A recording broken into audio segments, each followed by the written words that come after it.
Hello student, বং সায়েন্সে তোমাদের সকলকে স্বাগত।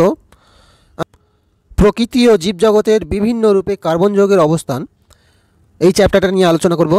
গুরুত্বপূর্ণ চ্যাপ্টার, অনেক কোশ্চেন এখান থেকে আসে, সুতরাং এই চ্যাপ্টারটা ভালোভাবে প্র্যাকটিস করতে হবে। দেখো, কার্বন নিয়ে আলোচনা করব। কার্বনের ভর সংখ্যা 12 এবং পারমাণবিক ক্রমাঙ্ক 6, এটা আমরা জানি। এবং কার্বনের তিনটা আইসোটোপ আমরা দেখতে পাই, কার্বন 12-6, কার্বন আমরা দেখতে পাই 13-6, 14-6। তার মধ্যে এই কার্বন 12-6 এটা কিন্তু প্রকৃতিতে বেশি পাওয়া যায়। এবং কার্বনের যোজ্যতা 4, এটা আমরা আগেই জানি। দেখো, প্রকৃতিতে কার্বন কিভাবে থাকে, মুক্ত অবস্থায় থাকতে পারে এবং যৌগ অবস্থায় থাকতে পারে। মুক্ত অবস্থায় মানে আমরা যেগুলো আমাদের পৃথিবীতে দেখতে পাই খোলা অবস্থায় থাকে, সেগুলো আমরা সহজে দেখতে পাই, যেমন হিরে, কোক, ভূষাকালি, গ্রাফাইট, গ্যাস কার্বন, এগুলো হচ্ছে মুক্ত অবস্থায় থাকে। আর যৌগ অবস্থায় মানে অনেকগুলো পরমাণু একসঙ্গে থাকে, তার মধ্যে কার্বন থাকে। ঠিক আছে, এই মুক্ত অবস্থায় যেগুলো থাকে সেগুলো কিন্তু শুধু কার্বন দিয়ে তৈরি। যেগুলো যৌগ অবস্থায় তার মধ্যে অনেক অন্য মৌলও থাকতে পারে। যেমন এবার মুক্ত অবস্থায় যে কার্বন যে বললাম থাকে, হিরে, কোক, ভূষাকালি, গ্রাফাইট, গ্যাস কার্বন, এদের কারো নিজস্ব জ্যামিতি আকৃতি আছে, কারো জ্যামিতি আকৃতি নেই।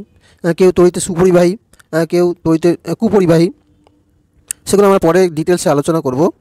এবং যৌগ অবস্থায় যে কার্বন আমরা দেখতে পাই, মানে যাদের মধ্যে কার্বন থাকে, যেমন carbohydrate, glucose, protein, fat, DNA, RNA, এগুলো প্রাণীদের থাকে, এটিপি, শামুক ও ঝিনুকের খোলক ইত্যাদিতে কিন্তু আমরা কার্বন সহজেই দেখতে পাই। যেমন কার্বোহাইড্রেট, গ্লুকোজ C6H12O6, তাহলে এর মধ্যে কিন্তু কার্বন আছে। প্রোটিন, ফ্যাট, এর মধ্যে অন্য মৌলের সঙ্গে সঙ্গে কিন্তু কার্বনও যথেষ্ট আছে। প্রাণীদেহে প্রায় 50% কিন্তু কার্বন দিয়ে গঠিত, এটা তোমরা অবশ্যই মনে রাখবে। উদ্ভিদে আমরা কোথায় কার্বন দেখতে পাই, যেমন কার্বোহাইড্রেট, শর্করা, শ্বেতসার, এগুলোর মধ্যে কিন্তু কার্বন বর্তমান থাকে। এবার জড় পদার্থের মধ্যে কোথায় আমরা কার্বন দেখতে পাই, যেমন চুনাপাথর CaCO3, দেখো এর মধ্যে কার্বন আছে। দেখো কার্বন। মার্বেল, দেখো মার্বেল CaCO3, এর মধ্যেও দেখো কার্বন আছে। ডলোমাইট CaCO3 MgCO3, তাহলে এখানেও কার্বন আছে। ম্যাগনেসাইট MgCO3, জিঙ্কাইট, এগুলোর মধ্যে কিন্তু প্রত্যেকের কার্বন আছে, কার্বন বর্তমান। এগুলো খনিজ, এগুলো আমরা পরে জানবো, এগুলো খনিজ পদার্থ, এখান থেকে আকরিক আমরা আহরণ করতে পারি। দেখো ওষুধের মধ্যে কিন্তু কার্বন আছে, বিভিন্ন যে ওষুধগুলো আমরা খাই সেই ওষুধের মধ্যেও কিন্তু কার্বন সমৃদ্ধ। ইলেকট্রনিক্সের বিভিন্ন যন্ত্র, ইলেকট্রনিক্সে আমরা যে যন্ত্রগুলো দেখি সেগুলো, যেমন তার যে অন্তরক পদার্থ কভার থাকে, সেটা কার্বন দিয়ে তৈরি। বিভিন্ন যৌগ, যেমন অ্যালকোহল CH3CH2OH, এখান থেকেও কার্বন আছে। Methyl alcohol, ethyl alcohol CH3CH2OH, এর মধ্যে দেখো কার্বন আছে। ক্লোরোফর্মটা অর্গান করার জন্য ব্যবহার করা হয়। CaCl3, এখানেও দেখো কার্বন আছে। অ্যাসিটোন CH3CO CH3, এখানেও দেখো কার্বন আছে। বেনজিন C6H6, অ্যালডিহাইড যে ফর্মালডিহাইড, এর মধ্যে দেখো প্রত্যেকের কার্বন আছে। ফর্মালডিহাইড কী কাজে লাগে তোমরা জানো, যে মাছ সংরক্ষণ করতে বা বিভিন্ন প্রাণী সংরক্ষণ করতে কিন্তু ফর্মালডিহাইড ব্যবহার করা হয়। এবার দেখো এই যে কার্বন কিন্তু একটা চক্রাকারে ঘটে। তুমি যদি একটা ঘটনার কথা দেখো, উদ্ভিদ দেখো অক্সিজেন সালোকসংশ্লেষ প্রক্রিয়ায় কী করছে, কার্বন ডাইঅক্সাইড বাতাস থেকে নিচ্ছে, আর শিকড় থেকে যে জল আছে তার সাহায্যে ওরা কী করছে, গ্লুকোজ আর অক্সিজেন তৈরি করছে। এই অক্সিজেন কিন্তু আবার প্রাণীরা গ্রহণ করছে, আবার প্রাণীরা কী করছে, কার্বন ডাইঅক্সাইড ত্যাগ করছে, সেটা আবার কী করছে, উদ্ভিদরা গ্রহণ করছে। এইভাবে দেখো প্রাণীরা শ্বসন প্রক্রিয়া কার্বন ডাইঅক্সাইড ত্যাগ করছে। তাহলে এইভাবে কিন্তু উদ্ভিদ দেহ থেকে আসছে প্রাণী দেহ থেকে কার্বন ডাইঅক্সাইড আবার উদ্ভিদ দেহে আসছে। তাহলে এইভাবে প্রক্রিয়াটা দেখবে একটা চক্রাকারে ঘটছে। দেখো ব্যাখ্যা করে দেওয়া আছে, প্রকৃতিতে কার্বন মুক্তভাবে পাওয়া যায়। এই কার্বন কি অনবরত চক্রাকারে আবর্তিত হয়। উদ্ভিদ দেহ থেকে সালোকসংশ্লেষ প্রক্রিয়ায় অক্সিজেন উৎপন্ন হয়। এই অক্সিজেন প্রাণীরা গ্রহণ করে, প্রাণীরা শ্বসন প্রক্রিয়ায়, এটা শ্বসন প্রক্রিয়া হবে, শ্বসন প্রক্রিয়ায় কার্বন ডাইঅক্সাইড পরিবেশে ত্যাগ করে। এই কার্বন ডাইঅক্সাইড উদ্ভিদে গ্রহণ করে একে কার্বন চক্র বলে, চক্রাকারে ঘটে বলে। এবার পরিবেশ থেকে কীভাবে কার্বনের অপসারণ হচ্ছে দেখো। দেখো পরিবেশে কার্বন ডাইঅক্সাইড সালোকসংশ্লেষ প্রক্রিয়ায় উদ্ভিদে প্রবেশ করে, এটা আমরা সকলেই জানি। কার্বন ডাইঅক্সাইড আমরা কার্বন ডাইঅক্সাইড প্রবেশ করে সালোকসংশ্লেষ প্রক্রিয়া কী হচ্ছে, গ্লুকোজ এবং অক্সিজেন তৈরি করছে। আর বাতাসের কার্বন ডাইঅক্সাইড কী করছে, উদ্ভিদে প্রবেশ করে বিভিন্ন যৌগ তৈরি করছে উদ্ভিদে।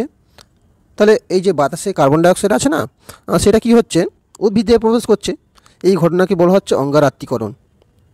মানে অঙ্গারটা কী হয়েছে, আত্তীকরণ হচ্ছে, মানে প্রবেশ করেছে উদ্ভিদে। সামুদ্রিক প্রাণীর খোলক গঠন। এই যে আমরা সমুদ্রে বিভিন্ন প্রাণী দেখতে পাই যায়, শামুক, ঝিনুক, শাঁখ, তারা মাছ, ইত্যাদি যে খোলকগুলো কিন্তু ক্যালসিয়াম কার্বনেট দিয়ে তৈরি। ওই যে খোলকগুলো দেখবে, ওরা যখন ছোটো থাকে খোলকগুলো নরম হয়, যত বড় হয় খোলকগুলো শক্ত হয়ে যায়, সেই খোলকগুলো কিন্তু ক্যালসিয়াম কার্বনেট দিয়ে তৈরি, CaCO3। মানে ওদের যে ক্যালসিয়াম অক্সাইড আর বাতাসে জলে দ্রবীভূত কার্বন ডাইঅক্সাইড মিলে এরা কী তৈরি করে, ক্যালসিয়াম কার্বনেট তৈরি করে, ওটাই খোলক হিসেবে প্রকাশিত হয় পরে। দেখো ধাতব কার্বনেট গঠন।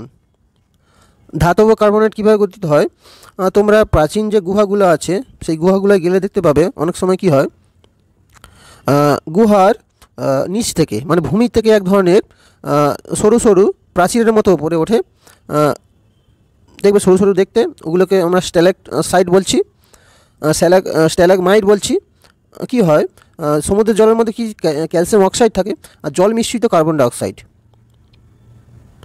গুহার মধ্যে ক্যালসিয়াম অক্সাইড থাকতে পারে, আর ওই জলের মধ্যে, সমুদ্রের জলের মধ্যে কী থাকে, গুহার মধ্যে যখন জল প্রবেশ করে তার মধ্যে কার্বন ডাইঅক্সাইড মিশিয়ে থাকে, তারা মিশিয়ে কী তৈরি করে, ক্যালসিয়াম কার্বনেট।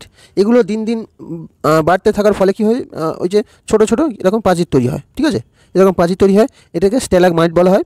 আর যেগুলো গুহার ওপর থেকে নিচের দিকে নামে ওগুলো হচ্ছে স্ট্যালাকটাইট। এবার পরিবেশে দেখো কার্বন সংযোজন কী করে হচ্ছে। দেখো সালোকসংশ্লেষ প্রক্রিয়া কী হয়, আমরা জানি উদ্ভিদ কী করে, সালোকসংশ্লেষ প্রক্রিয়ায় কার্বন ডাইঅক্সাইড নেয় বাতাস থেকে, আর কী আছে, মাটির নিচ থেকে জল নেয়, জল নিয়ে কী করে গ্লুকোজ আর অক্সিজেন তৈরি করে। কিন্তু মানুষ কী করে, মানুষের দেহে কী থাকে, আগে থেকে গ্লুকোজ থাকে, এবং শ্বসন প্রক্রিয়ায় কী হয়, এই গ্লুকোজ অক্সিজেনের সাহায্যে ভেঙে গিয়ে আমরা যে অক্সিজেনটা নিচ্ছি, শ্বসন প্রক্রিয়া কী তৈরি করে, কার্বন ডাইঅক্সাইড এবং জল তৈরি করে। তাকে গ্লুকোজটা ভেঙে গিয়ে কী তৈরি হচ্ছে, কার্বন ডাইঅক্সাইড আর জল তৈরি হচ্ছে। এই যে কার্বন ডাইঅক্সাইড প্রাণীটা কী করে, পরিবেশে ছেড়ে দেয়। তাহলে দেখো কার্বন ডাইঅক্সাইড আবার পরিবেশে কী হচ্ছে, চলে যাচ্ছে। এবার দেখবে অনেক সময় কী হয়, এই যে শামুক ঝিনুকের খোলক বললাম একটু আগে, অনেক সময় শামুক আর ঝিনুক পোড়ানো হয়। পোড়ানো হলে কী হবে, তাদের খোলকগুলো যদি আমি 1100 ডিগ্রি সেলসিয়াস উষ্ণতায় উত্তপ্ত করি, ক্যালসিয়াম অক্সাইড এবং কার্বন ডাইঅক্সাইড উৎপন্ন হয়। এই কার্বন ডাইঅক্সাইড কিন্তু আবার পরিবেশে মেশে। তাহলে এভাবে কিন্তু কার্বনটা পরিবেশে সংযুক্ত হয় প্রচুর পরিমাণে। এবার দেখো বহুরূপতা, একটা অত্যন্ত ইম্পর্টেন্ট বিষয় আমরা চলে যাচ্ছি, বহুরূপতা।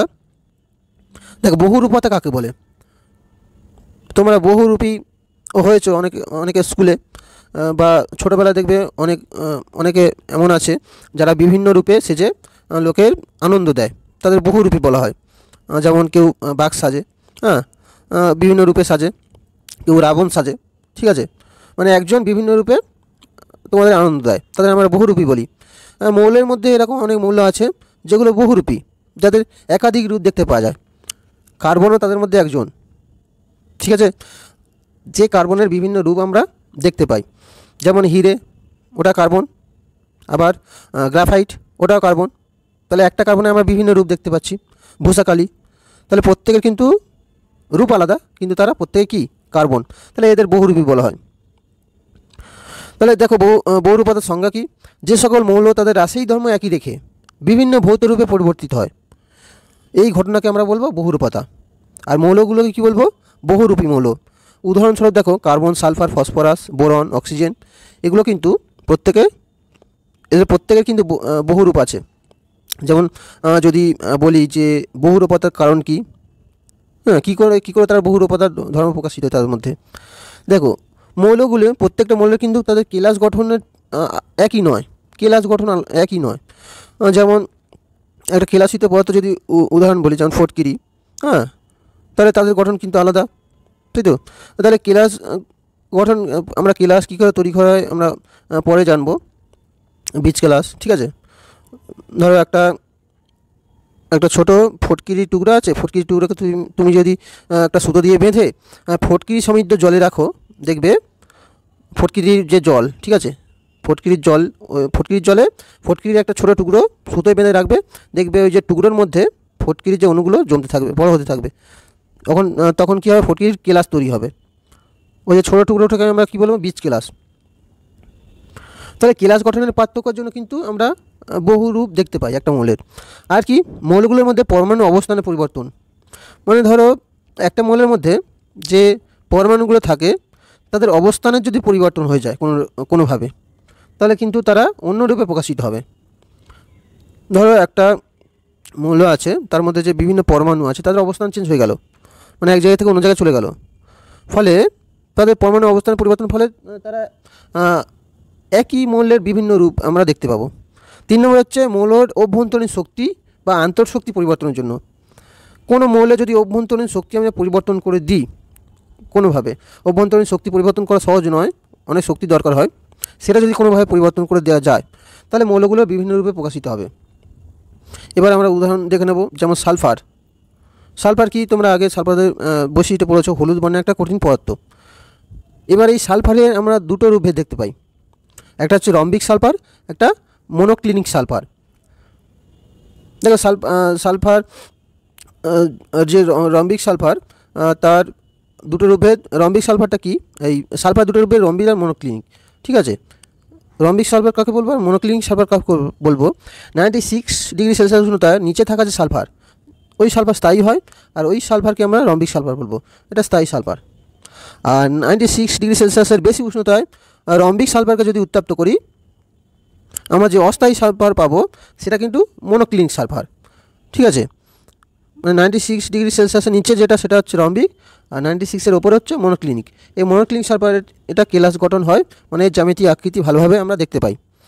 ধরো কোনো একটা সালফার আছে, গুঁড়ো সালফার, তাকে তুমি উষ্ণতায় উত্তপ্ত করবে, 96 ডিগ্রি সেলসিয়াসের নিচে যেগুলো থাকবে সেগুলো হচ্ছে রম্বিক, আর 96-এর ওপরে সেগুলো মনোক্লিনিক।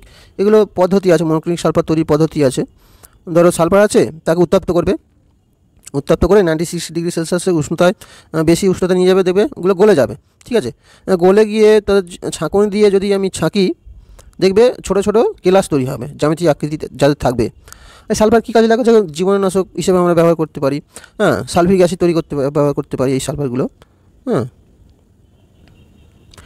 এবার দেখো ফসফরাসের আমরা দুটো রূপভেদ পাই, সাদা ফসফরাস এবং লাল ফসফরাস। অক্সিজেনের একটা রূপভেদ আছে, সেটা হচ্ছে ওজোন, O3। এটা মনে রাখবে, পরীক্ষায় পড়ে। অক্সিজেনের একটা রূপভেদের নাম বলো। কার্বনের রূপভেদ দেখো, এখানে আমরা মেন পয়েন্টে চলে আসছি। কার্বনের আমরা দুটো রূপভেদ দেখতে পাই, নিয়তাকার বা কেলাসাকার আর অনিয়তাকার। মানে নিয়তাকার রূপভেদ মানে কি, যেসব রূপভেদের নির্দিষ্ট জ্যামিতি আকৃতি আছে, আর অনিয়তাকার যাদের নির্দিষ্ট জ্যামিতিক আকৃতি নেই। নিয়তাকার মধ্যে পড়বে যেমন হিরে, গ্রাফাইট, ফুলারিন, এদের কিন্তু নির্দিষ্ট জ্যামিতিক আকৃতি আছে।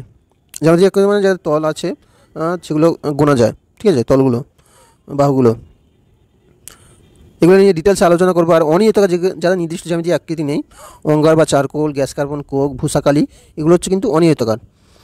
এবার দেখো অঙ্গার বা চারকোল এটাকে আমরা দুইভাবে ভাগ করতে পারি, উদ্ভিজ্জ অঙ্গার, প্রাণীজ অঙ্গার। উদ্ভিজ্জ অঙ্গার যেমন কাঠ কয়লা, শর্করা কয়লা উদ্ভিজ্জ অঙ্গার। প্রাণীজ অঙ্গার হচ্ছে অস্থি অঙ্গার, রক্ত অঙ্গার। তাহলে এই যে ভাগগুলো কিন্তু মনে রাখবে, পরীক্ষায় পড়ে যে কার্বনের একটা নিয়তাকার রূপভেদের নাম বলো, অনিয়তাকার রূপভেদের নাম বলো, বা কার্বনের কোন রূপভেদ তড়িৎ পরিবহন করতে পারে, কোনগুলো পারে না, কী কাজে লাগে, প্রত্যেকটা কিন্তু আমাদের আলোচনা করা হবে। দেখো নিয়তাকার রূপভেদ কাকে বলবো আমরা? দেখো যেসব পদার্থের নির্দিষ্ট জ্যামিতিক আকৃতি আছে তার নিয়তাকার পদার্থ বলবো, যেমন তুঁতে, হিরে, ফটকিরি, গ্রাফাইট ইত্যাদি। আর অনিয়তাকার পদার্থ কাকে বলবো? যেসব পদার্থের নির্দিষ্ট জ্যামিতিক আকৃতি নেই তাদের কিন্তু অনিয়তাকার পদার্থ বলবো, যেমন বালি, আটা, অঙ্গার, গ্যাস কার্বন ইত্যাদি। এরা হলো অনিয়তাকার পদার্থ, এদের নির্দিষ্ট কোনো জ্যামিতিক আকৃতি নেই। দেখো কার্বনের নিয়তাকার রূপভেদ নিয়ে আলোচনা করব। সবার প্রথমে আসে দেখো হিরেটা হলো কার্বনের নিয়তাকার রূপভেদ, মানে এর নির্দিষ্ট জ্যামিতিক আকৃতি আছে। এখানে যে কার্বনের যে পরমাণুগুলো থাকে, প্রত্যেকটা পরমাণু দেখো একটা অন্যটার সঙ্গে যুক্ত থাকে। এই পরমাণুগুলোর মধ্যে আন্তঃআণবিক আকর্ষণ বল অনেক বেশি হয়। একটা পরমাণুর সঙ্গে অন্য পরমাণু কি আন্তঃআণবিক আকর্ষণ বল বেশি হয়, এদেরকে সহজে আলাদা করা যায় না, ওই জন্য কি হিরে কঠিন হয়। এবং এই যে কার্বন পরমাণুগুলো কিন্তু অসংখ্য কার্বন পরমাণু থাকে, কোনো এর সংখ্যা নির্দিষ্ট নেই, অসংখ্য। হিরে কিন্তু একটা অধাতু, কার্বনের একটা, হিরে হলো কার্বনের সবচেয়ে কঠিন রূপভেদ। যদি বলা হয় হিরের চেয়ে কঠিন নেই, যৌগ আছে, সেটা হচ্ছে বোরন কার্বাইড। মনে রাখবে, বোরন কার্বাইড হিরের থেকে কঠিন, যৌগ, মৌল নয়। বোরন কার্বাইড কী করতে পারে? হিরের ওপর দাগ কাটতে পারে। আমরা জানি হিরে কাঁচের ওপর দাগ কাটতে পারে, ফলে কাঁচ কেটে যায়, এটা আমরা জানি। কিন্তু বোরন কার্বাইড হিরের ওপর দাগ কাটতে পারে। আর হিরের কী বৈশিষ্ট্য আছে দেখো, হিরের প্রতিসরাঙ্ক কাঁচের চেয়ে কিন্তু বেশি। হিরে তাপের সুপরিবাহী, তড়িতের কুপরিবাহী। কারণ হিরের মধ্যে যে ইলেকট্রনগুলো থাকে সেগুলো চলাচল করতে পারে না। আর তুমি হিরে কী করে চিনবে, মানে আসল আর নকল হিরে, প্রাকৃতিক আর কৃত্রিম হিরে কী করে চিনবে? প্রাকৃতিক হিরের মধ্যে কিন্তু এক্স রশ্মি যেতে পারে, আর কৃত্রিম যে হিরেগুলো সেখানে কিন্তু এক্স রশ্মি যেতে পারে না। কীভাবে তুমি কৃত্রিম হিরে তৈরি করতে পারো? গ্রাফাইটকে প্রচণ্ড চাপ ও তাপ প্রয়োগ করলে কৃত্রিম হিরে কিন্তু তৈরি করা যায়। হিরে কিন্তু কার্বনের একটা নিয়তাকার রূপভেদ। হিরের কাজ কি? হিরে কিন্তু কাঁচ কাটতে ব্যবহার করা হয়, অলঙ্কার হিসেবে ব্যবহার করা, সেটা আমরা জানি। হিরে পরিমাপ করতে হয় কোন এককে? ক্যারেট এককে। 1 ক্যারেট মানে হলো 200 মিলিগ্রাম। এবার দেখো, কার্বনের অন্য একটা নিয়তাকার রূপভেদ হচ্ছে গ্রাফাইট। গ্রাফাইট কিন্তু বাস্তব জীবনে প্রচুর পরিমাণ ব্যবহৃত হয়, কাজে লাগে। গ্রাফাইটে দেখো যে পরমাণুগুলো, দেখো এই যে পরমাণু, কার্বন পরমাণু, উপরে দেখো 6টা আছে, নিচেও 6টা, উপরে যতটা নিচে ততটা, তার পাশে আরও কার্বন পরমাণু উপরে যা থাকবে নিচে তাই থাকবে। এরা কিন্তু কার্বন পরমাণুগুলো পরস্পর সমান্তরালভাবে সজিয়ে থাকবে। হিরের ক্ষেত্রে যেটা হচ্ছিল না, প্রত্যেকটা কিন্তু আলাদাভাবে বিন্যস্ত ছিল। গ্রাফাইটের ক্ষেত্রে কিন্তু সমান্তরালভাবে বিন্যস্ত থাকবে। আর এদের আন্তঃআণবিক আকর্ষণ বল যে পরমাণুগুলোর মধ্যে কিন্তু হিরের তুলনায় অনেক কম।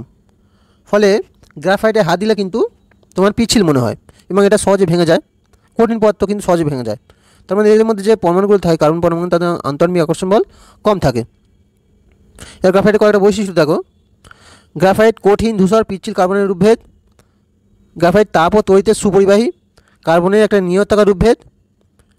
কী কাজে লাগে? পেন্সিলের শীষ তৈরি করতে কাজে লাগে। ব্যাটারিতে গ্রাফাইট ব্যবহার করা হয়। পারমাণবিক চুল্লিতে গ্রাফাইট ব্যবহৃত হয়। এবার দেখো ফুলারিনটা কী? এটা কার্বনের একটা নিয়তাকার রূপভেদ, কালো ধূসর বর্ণের একটা কঠিন পদার্থ। কার্বনের 60 বা 70টি পরমাণু দ্বারা গঠিত।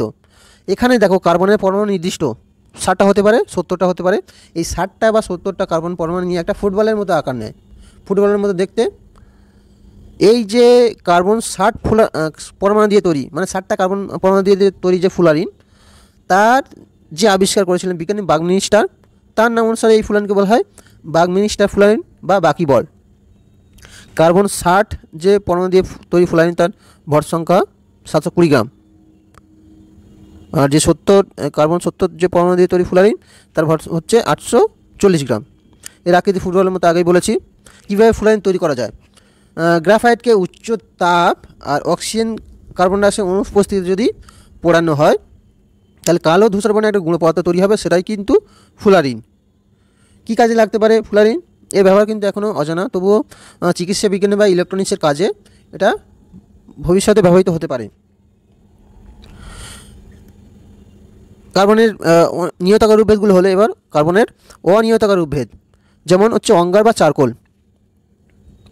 অঙ্গার বা চারকোল হচ্ছে আমরা যে কয়লা পাই, সেই কয়লাকে যদি অন্তর্ধূম পাতন করি, পাতন করলে দেখব অন্তর্ধূম পাতন কি, কোনো একটা পদার্থকে আমরা বদ্ধ পাত্রে রাখবো, সেখান থেকে তাদের অক্সিজেন বায়ু বের করে নেব, বের করে নিয়ে সেই পদার্থটা ওই বায়ু নির্দিষ্ট পাত্রে উত্তপ্ত করব। উত্তপ্ত করলে দেখবে ওই পদার্থটা তার ভিন্ন ধরনের রূপান্তর হয়ে যাবে, সেটা হচ্ছে অঙ্গার বা চারকোল তৈরি করা হয়। তাহলে কার্বনের একটা নরম অনিয়তাকার রূপভেদ হচ্ছে অঙ্গার। এটা কালো ছিদ্রযুক্ত এবং জলে ভাসতে পারে। এই যে অঙ্গার বা চারকোল, এটা কিন্তু কয়লার থেকে উৎকৃষ্ট, মানে এটা পোড়ালে কিন্তু পরিবেশ কয়লার তুলনায় কম দূষিত হয় আর ছাই কম তৈরি করে। অঙ্গারের একটা বৈশিষ্ট্য আছে, এটা কিন্তু বিষাক্ত গ্যাস শোষণ করতে পারে, যেমন কার্বন ডাইঅক্সাইড গ্যাস শোষণ করতে পারে এটা। এর উপরতলে এই যে অঙ্গার, তার উপরতলে কিন্তু যে তলগুলো আছে সেগুলো কিন্তু তাদের অধিশোষণ ধর্ম বেশি, ফলে বিষাক্ত গ্যাস শোষণ করতে পারে। ওই জন্য এটা মুখস্তরিতে, মানে গ্যাস মুখস্তরিতে ব্যবহার করা হয়। এটা বিজারক পদার্থ, তা পরিবহন করতে পারে না। ব্যবহার কি? ওষুধ প্রসাধনী তৈরিতে, গ্যাস মুখোশ তৈরিতে, বারুদ বাজি তৈরিতে, সক্রিয় চারকোল তৈরিতে। সক্রিয় চারকোলটা কি বলবো? অঙ্গারকে দুটো ভাগে ভাগ করি আমরা, উদ্ভিজ্জ অঙ্গার, প্রাণীজ অঙ্গার। উদ্ভিজ্জ অঙ্গার হচ্ছে কাঠকয়লা, শর্করা কয়লা, আর প্রাণীজ অঙ্গার অস্থি অঙ্গার, রক্ত অঙ্গার। দেখো উদ্ভিজ্জ অঙ্গার নিয়ে আলোচনা করব। লক্ষ লক্ষ বছর আগে ভূমিকম্পের ফলে মাটি নিয়ে চাপা পড়ে যে উদ্ভিদগুলো গিয়েছে সেগুলো মাটির চাপ বা তাপের ফলে কিন্তু কালো বর্ণের কণিক পদার্থে রূপান্তরিত হয়, সেগুলোকে আমরা কয়লা বলছি। এই কয়লাকে যদি তুমি অন্তর্ধূম পাদন করো তুমি উদ্ভিজ্জ অঙ্গার পাবে, সেটা আমি আগেই বলেছি। এবার উদ্ভিজ্জ অঙ্গার দুই প্রকার, কাঠ কয়লা আর শর্করা কয়লা। কাঠ কয়লা কীভাবে তৈরি করবে তুমি? তাহলে নারকেলের খোল তোমরা জানো, সেই নারকেলের খোলকে যদি অন্তর্ধূম পাদন করো, অন্তর্ধূম পাদনটা কি দেখো ছবির সাথে দেখানো হয়েছে। একটা পাত্র আছে, পাত্রের মধ্যে নারকেলের খোল রাখলে এবং সেখান থেকে তুমি বায়ুটা বের করে নিলে, বের করে নিয়ে ওই যে নারকেল খোল পাত্রে আছে তাকে কী করবে? উত্তপ্ত করবে। উত্তপ্ত করলে দেখবে নারকেলের খোল কালো বর্ণে রূপান্তরিত হয়ে যাবে এক সময়। তাহলে ওই যে কালো বর্ণের পদার্থ তৈরি হচ্ছে ওটাই কিন্তু কাঠকয়লা। উদ্ভিজ্জ পদার্থকে অন্তর্ধূম পাদন করলে যে কালো বর্ণের কঠিন পদার্থ উৎপন্ন হয় তা কাঠকয়লা বলা হয়। আর এটা কী আছে? সক্রিয় চারকোল, কাঠকয়লা থেকেই তৈরি হয় এটা। দেখো সক্রিয় চারকোলটা কি? নারকেলের খোলকে বায়ুনির্গত পাত্রে যদি অন্তর্ধূম পাদন করি যে কালো বর্ণের কঠিন পদার্থ উৎপন্ন হয় সক্রিয় চারকোল হিসেবে পরিচিত। এটা গ্যাস শোষণ করতে বিরঞ্জন, বিরঞ্জনটা কি? মানে কোনো বর্ণযুক্ত পদার্থ আছে সেটাকে মানে বর্ণহীন করতে কিন্তু এই সক্রিয় চারকোল ব্যবহার করা হয়। শর্করা কয়লা উদ্ভিজ্জ অঙ্গারের যে ভাগটা, একটা কাঠকয়লা একটা শর্করা কয়লা। শর্করা জাতীয় পদার্থ যেমন চিনি, গ্লুকোজ এদেরকে যদি অন্তর্ধূম পাদন করি অথবা যদি সালফিউরিক অ্যাসিড দিয়ে দিই, সালফিউরিক অ্যাসিড কী করে? তাদের মধ্যে জল শোষণ করতে পারে। তাহলে শর্করা জাতীয় পদার্থকে যদি অন্তর্ধূম পাদন করি অথবা সালফিউরিক অ্যাসিড যোগ করি সেগুলো কী হবে? কালো একটা পদার্থ তৈরি করবে, সেগুলো কি? শর্করা কয়লা। চিনিকে যদি অন্তর্ধূম পাদন করি অথবা চিনির ওপর যদি গাঢ় সালফিউরিক অ্যাসিড দেওয়া হয় তাহলে সালফিউরিক অ্যাসিড কী করবে? চিনির মধ্যে জল শোষণ করে নেবে, ফলে কালো বর্ণের পদার্থ উৎপন্ন হবে, ওটা হচ্ছে শর্করা কয়লা। এর ব্যবহার তেমন নেই। প্রাণীজ অঙ্গার, প্রাণীজ অঙ্গার দুই প্রকার, অস্থি অঙ্গার আর রক্ত অঙ্গার। অস্থি অঙ্গার কি? প্রাণীর দেহের যে হাড়, সেই হাড়কে যদি আমি পরিষ্কার করি অ্যাসিড দিয়ে, সালফিউরিক অ্যাসিড দিয়ে, তার মধ্যে থেকে যে মাংসগুলো আছে সেগুলো কী হয়? বের হয়ে যাবে। বের হয়ে গেলে একদম শুদ্ধ যে হাড় সেটাকে যদি আমি অন্তর্ধূম পাদন করি ফলে যে কঠিন পদার্থ উৎপন্ন হবে সেটা কিন্তু অস্থি অঙ্গার। এটা কালো রং তৈরি করতে ব্যবহার করা হয়। এবং অস্থি অঙ্গার আরেকটা উদাহরণ হিসেবে মনে রাখবে যে হাতির যে দাঁত, প্রচুর দাম কিন্তু, ওই হাতির দাঁতকে যদি অন্তর্ধূম পাদন করি কঠিন পদার্থ উৎপন্ন হয়, ওই কঠিন পদার্থ থেকে কিন্তু রং তৈরি করা হয় যেটা দামি রং। রক্ত রঙ্গার, প্রাণীর রক্তকে বায়ুনির্গত পাত্রে যদি অন্তর্ধূম পাদন করি যে কালো বর্ণের কঠিন পদার্থ তৈরি হয় তাকে রক্ত রঙ্গার বলা হয়। কালো রং তৈরি করতে ব্যবহার করা হয়। কোক, কোকটা কি? অ্যান্থ্রাসাইট কয়লাকে যদি তুমি অন্তর্ধূম পাদন করো তাহলে যে কঠিন পদার্থ তৈরি হবে সেটা হচ্ছে কোক। আমরা যে কোল্ড ড্রিঙ্ক যে কোক পড়েছি ওই কোল্ড ড্রিঙ্ক যে ব্যবহার করা হয়। কোক দুই প্রকার, হার্ড কোক আর সফট কোক। কোনো কোক যদি বেশি উষ্ণতায় তৈরি করা হয় সেটা হচ্ছে হার্ড কোক, আর কম উষ্ণতায় করলে সফট কোক। কোক কোথায় কাজে লাগে? ওয়াটার গ্যাস, পরিষ্কার গ্যাস তৈরি করতে। ওয়াটার গ্যাস হচ্ছে কার্বন মনোক্সাইড আর হাইড্রোজেন মিশ্রণ, আর পরিষ্কার গ্যাস হচ্ছে কার্বন মনোক্সাইড আর অক্সিজেন গ্যাসের মিশ্রণ। কোল্ড ড্রিঙ্ক উৎপাদনে কোক ব্যবহৃত হয়। গ্যাস কার্বন, কার্বন হচ্ছে অনিয়তাকার একটা রূপভেদ। কয়লাকে যদি আমি অন্তর্ধূম পাদন করি দেখবে যে এই পাত্রের গায়ে অসংখ্য ছোট ছোট কার্বনের কণা জমে, ওগুলোই হচ্ছে গ্যাস কার্বন। গ্যাস কার্বন কিন্তু তড়িৎ পরিবহন করতে পারে। কী কাজে লাগে গ্যাস কার্বন? ব্যাটারি তৈরিতে, বৈদ্যুতিক ডায়নামো মোটরে ব্যবহৃত হয়। বৈশিষ্ট্য কার্বনের অনিয়তাকার রূপভেদ, তাপ ও তড়িতে সুপরিবাহী। ব্যবহার কি? কৃত্রিম রং তৈরি করতে, ছাপার কালি, জুতোর কালি তৈরি করতে ব্যবহৃত হয়। এবার চলে আসবো দেখো জ্বালানি। দেখো জ্বালানিটা আমরা সকলেই কম বেশি জানি। যে সকল পদার্থকে অক্সিজেন উপস্থিতিতে পোড়ালে তাপশক্তি পাওয়া যায় তাকে আমরা জ্বালানি বলবো, যেমন কাঠ, কয়লা, পেট্রোল, ডিজেল, এগুলো সবই কি? জ্বালানি। এর মেন উদ্দেশ্য কি? আমার তাপশক্তি পাওয়া, ঠিক আছে। এবার জ্বালানির কথা মনে হলে প্রথম একটা বৈশিষ্ট্য হলো তাপন মূল্য। কোন জ্বালানি সবচেয়ে বেশি উৎকৃষ্ট বোঝা যাবে তার তাপন মূল্য দ্বারা। তাপন মূল্যটা কি? ধরো 1 কেজি কোনো পদার্থ আছে সেটাকে সম্পূর্ণ পোড়াবো, পোড়ালে যে তাপ শক্তি পাবো সেটাই কিন্তু ওই পদার্থের তাপন মূল্য। যেমন দেখো 1 কেজি কাঠ বা 1 কেজি কয়লা রেখেছি, সেই কয়লা বা কাঠকে যদি পোড়াই সম্পূর্ণ, দুটোর ক্ষেত্রে কিন্তু একই পরিমাণ তাপ পাবো না। যে পদার্থের ক্ষেত্রে বেশি তাপ পাবো তার তাপন মূল্য কি? বেশি। তাপন মূল্যের একক কি? এসআইতে জুল পার কেজি, সিজিএসে ক্যালোরি পার গ্রাম। যদি বড় একক বলি এসআইতে কিলো জুল পার কেজি, সিজিএসে কিলো ক্যালোরি পার গ্রাম। এবার বিভিন্ন পদার্থের তাপন মূল্য আমরা দেখে নেব। কাঠ 15,000 কিলো জুল পার কেজি, কয়লার বিভিন্ন ভাগ আছে সেই অনুসারে 25,000 থেকে 30,000। কাঠ কয়লা 33,000, ডিজেল 35,000, কেরোসিন 40,000, পেট্রোল 44,000, সিএনজি যেটা গাড়িতে ব্যবহার করা হয় 50,000, এলপিজি 52,000, হাইড্রোজেনের সবচেয়ে বেশি 1 লাখ। দেখবে রকেটে কিন্তু হাইড্রোজেন গ্যাস ব্যবহার করা হয়, কারণ হাইড্রোজেন গ্যাস বেশি তাপমূল্য হয়, বেশি তাপশক্তি উৎপন্ন করতে পারে। জ্বালানির প্রয়োজনীয়তা কী কী কাজে লাগে? জ্বালানির সাহায্যে কিন্তু আমরা তাপ পাই, রান্নার কাজে ব্যবহৃত হয়। জ্বালানির সাহায্যে আমরা যানবাহন চালাতে পারি, জ্বালানির সাহায্যে কলকারখানা চালাতে পারি। আর হাইড্রোজেন গ্যাস রকেটে কিন্তু জ্বালানি হিসেবে ব্যবহৃত হয়। জ্বালানির সংরক্ষণ কীভাবে করব আমরা? দেখো, এই যে আমরা জীবাশ্ম জ্বালানি ব্যবহার করছি তার ব্যবহার কিন্তু কম করতে হবে। যদি ব্যবহার না কম করি কিন্তু একসময় এটা শেষ হয়ে যাবে। তার পরিবর্তে বিকল্প জ্বালানি ব্যবহার করতে হবে। কয়লা উত্তোলনের সময় যে গুঁড়ো কয়লাগুলো আলাদাভাবে পড়ে থাকে সেগুলো কিন্তু আমাদের তুলে সংরক্ষণ করতে হবে, সেগুলো আমরা পরে ব্যবহার করতে পারি। কয়লা উত্তোলনের সময় আমাদের কি সাবধানতা অবলম্বন করতে হবে যাতে কোনোভাবে কয়লা খনির মধ্যে আগুন লেগে কয়লা না পুড়ে যায়। তরল জ্বালানি এক জায়গায় থেকে কোনো জায়গায় নিয়ে যাওয়ার সময় আমাদের সতর্ক থাকতে হবে যাতে সেগুলো নষ্ট না হয়। অনেক সময় কী হয়, জাহাজে করে নিয়ে যাওয়া হয়, জাহাজ ডুবে যায়, তেল সমুদ্রে ছড়িয়ে পড়ে। জীবাশ্ম জ্বালানি ব্যবহার কমিয়ে বিকল্প জ্বালানির ব্যবহার বাড়াতে হবে। অথবা আমরা যে যানবাহন ব্যবহার করি তার ফলে কিন্তু জ্বালানি প্রচুর ব্যবহৃত হয়। এই যানবাহনের পরিমাণ কমিয়ে আমাদের যে রিক্সা, অটো, যেগুলোতে জ্বালানি ব্যবহার হয় না, যেমন এখন টোটো ব্যবহার করা হচ্ছে, বা যাদের প্রাইভেট গাড়ি আছে প্রাইভেট গাড়ি ব্যবহার না করে তারা যদি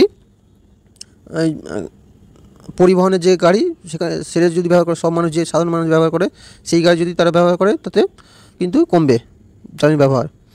আর অনেক দেশে দেখবে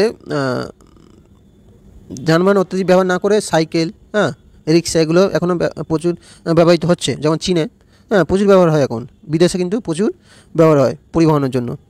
জ্বালানিকে আমরা তিনভাবে ভাগ করতে পারি: কঠিন, তরল, গ্যাসীয়। কঠিন জ্বালানি কোনগুলো? কাঠকয়লা, তরল জ্বালানি ডিজেল, কেরোসিন, পেট্রোল। গ্যাসীয় সিএনজি, এলপিজি, হাইড্রোজেন।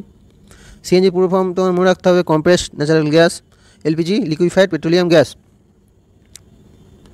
এবার দেখো 143 পেজে একটা হোমওয়ার্ক দেওয়া আছে। কঠিন জ্বালানি কাঠ, কী কাজে লাগে? রান্নার কাজে। তরল জ্বালানি কেরোসিন রান্নার কাজে লাগে, জেনারেটর চালাতে। পেট্রোল গাড়ি চালাতে লাগে, ডিজেল গাড়ি চালাতে লাগে। গ্যাসীয় জ্বালানি এলপিজি রান্নার কাজে লাগে, সিএনজি গাড়ি চালাতে কাজে লাগে। এবার দেখো জীবাশ্ম জ্বালানি কাকে বলবো? জীব আর অশ্ব যোগ করে জীবাশ্ম হয়েছে। অশ্ব মানে হচ্ছে ছাই। লক্ষ লক্ষ বছর পূর্বে উদ্ভিদের প্রাণীদেহ কি মাটি নিয়ে চাপা পড়ে পৃথিবী চাপ আর তাপের প্রভাবে কিন্তু কঠিন আর তরল পদার্থে পরিণত হয়েছে, তাকে আমরা কিন্তু জীবাশ্ম জ্বালানি বলি। যেমন কয়লা, পেট্রোলিয়াম, প্রাকৃতিক গ্যাস, ঠিক আছে। ব্যবহার রান্নার কাজে, গাড়ি চালাতে কিন্তু এদের ব্যবহার করা হয়। জীবাশ্ম জ্বালানির ক্ষতিকর প্রভাব কী? জীবাশ্ম জ্বালানি যদি আমরা অত্যধিক ব্যবহার করি পরিবেশে কার্বন ডাই অক্সাইডের পরিমাণ কিন্তু বৃদ্ধি হওয়ার ফলে পরিবেশ দূষণ হতে পারে। অনেক বেশি মাত্রায় জীবাশ্ম জ্বালানি উত্তোলনের ফলে ভূমিধস ঘটে, ফলে প্রাণহানির সম্ভাবনা দেখা যায়। জীবাশ্ম জ্বালানি কিন্তু অত্যধিক ব্যবহারের ফলে পরিবেশে কার্বন ডাই অক্সাইডের পরিমাণ বাড়ে, ফলে কিন্তু গ্লোবাল ওয়ার্মিং এর সম্ভাবনা বৃদ্ধি পায়। কীভাবে আমরা সংরক্ষণ করব? আগে যে উপায়গুলো বলেছিলাম জ্বালানি একই সংরক্ষণ উপায়, মনে রাখবে এগুলো। বিকল্প জ্বালানি কাদের বলবো? দেখো, বিকল্প মানে কি? যে জীবাশ্ম জ্বালানি আমরা ব্যবহার করছি তো ওগুলো আমাদের পরিবেশের ক্ষতি করছে, এবং এদের ব্যবহার কিন্তু কমাতে হবে, কারণ এটা সীমিত, শেষ হয়ে যাবে একদিন। যারা জীবাশ্ম জ্বালানির বিকল্প হিসেবে ব্যবহৃত, মানে পরিবর্তন হিসেবে ব্যবহার হবে, যেমন সৌরশক্তি, জোয়ার ভাটার শক্তি, এগুলো কিন্তু বিকল্প জ্বালানি। যে সকল জ্বালানি জীবাশ্ম জ্বালানি পরিবর্তন হিসেবে ব্যবহৃত হয় এবং যাদের শক্তি ভাণ্ডার অফুরন্ত তাদের বিকল্প জ্বালানি বলে। উদাহরণ সৌরশক্তি, বায়ুশক্তি, জোয়ার ভাটার শক্তি, ভূতাপ শক্তি, জৈব শক্তি, পারমাণবিক শক্তি। শক্তির উৎসকে আমরা দুইভাবে ভাগ করি: প্রচলিত, অপ্রচলিত। প্রচলিত মানে যেগুলো অনেক দিন ধরে ব্যবহৃত হয়ে আসছে, কয়লা, পেট্রোল, প্রাকৃতিক গ্যাস, বায়ুশক্তি, জৈব শক্তি। আর অপ্রচলিত সৌরশক্তি, জোয়ার ভাটার শক্তি, ভূতাপ শক্তি, পারমাণবিক শক্তি। দেখো, বিকল্প জ্বালানির ব্যবহারের সুবিধা কী? দেখো, এর উৎস ভাণ্ডার কিন্তু অফুরন্ত, এর ব্যবহার কিন্তু পরিবেশ দূষণ হয় না, এর ব্যবহারে জীবাশ্ম জ্বালানি সংরক্ষণ হয়। বিকল্প জ্বালানি ব্যবহার কিন্তু প্রাথমিকভাবে খরচ বেশি হলেও পরবর্তীকালে কিন্তু খরচ কম হয়, এটা মনে রাখবে। আর অত্যধিক দুর্গম অঞ্চল যেখানে বিদ্যুৎ পৌঁছানো সম্ভব নয় সেখানে কিন্তু বিকল্প জ্বালানি ব্যবহার করে শক্তি উৎপাদন করা যায়। আর বিকল্প শক্তি ব্যবহারের সুবিধা কী, অসুবিধা কী? দেখো, মেঘ, বৃষ্টি ইত্যাদি প্রাকৃতিক দুর্যোগের সময় কিন্তু আমরা বিকল্প শক্তি ব্যবহার করতে পারি না। বিকল্প শক্তি ব্যবহারে প্রাথমিকভাবে প্রচুর খরচ হয়। 3 নম্বর কি? বিকল্প শক্তি ব্যবহারের সময় রক্ষণাবেক্ষণের জন্য দক্ষ শ্রমিকের দরকার হয়, ফলে একটু অসুবিধার সৃষ্টি করে। দেখো, আজকে এই পর্যন্ত শেষ করলাম। পরবর্তী পার্ট কিন্তু শীঘ্রই আমরা ছাড়বো চ্যানেলে। যদি ভিডিওটা ভালো লাগে লাইক, কমেন্ট এবং চ্যানেলটা সাবস্ক্রাইব করে রাখবে আরও এরকম ভিডিও পাওয়ার জন্য।